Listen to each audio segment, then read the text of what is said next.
புதுச்சேரி சட்டப்பேரவையின் உறுப்பினராக தேர்ந்தெடுக்கப்பட்டுள்ள மா கோபால்சாமி மகன் ஜி நேரு என்ற குப்புசாமி எனும் நான் சட்ட முறைப்படி நிறுவப்பெற்றுள்ள இந்திய அரசியலமைப்பின் உண்மையையும் நம்பிக்கையும் பற்றுறுதியையும் கொண்டிருப்பேன் என்றும் நாட்டின் இறையாண்மையையும் ஒருமைப்பாட்டையும் நிலைநிறுத்துவேன் என்றும் நான் உறுப்பினராக மேற்கொள்ள இருக்கும் கடமைகளை நேர்மையுடன் நிறைவேற்றுவேன் என்றும் கடவுள் அறிய உறுதி கூறுகிறேன்.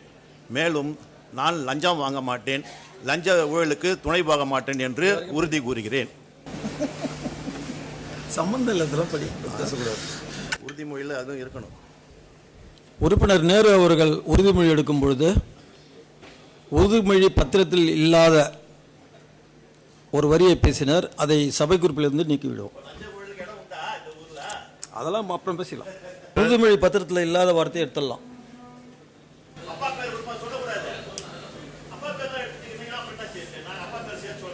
அது இருக்குது.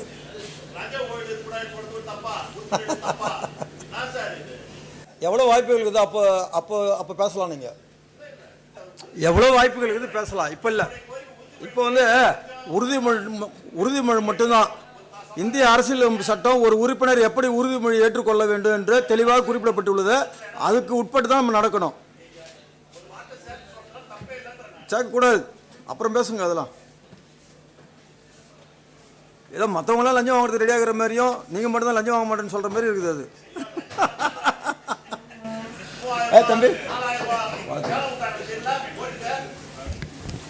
உறுதிமொழி பத்திரத்தில் இல்லாத எந்த வார்த்தையாக இருந்தாலும் நீங்கள் சபை குரூப்லேருந்து எடுத்துடலாம். அவங்க உறுப்பினர்கள் ஏதோ ஆர்வம் மீதில் பேசுகிறாங்க, அது வெளியில் சொல்லலாம். நிறைய போஸ்ட் அடிச்சு ஓட்டலாம், பேசலாம், எல்லாம் செய்யலாம். அதுக்கு இது இடம் இல்லை.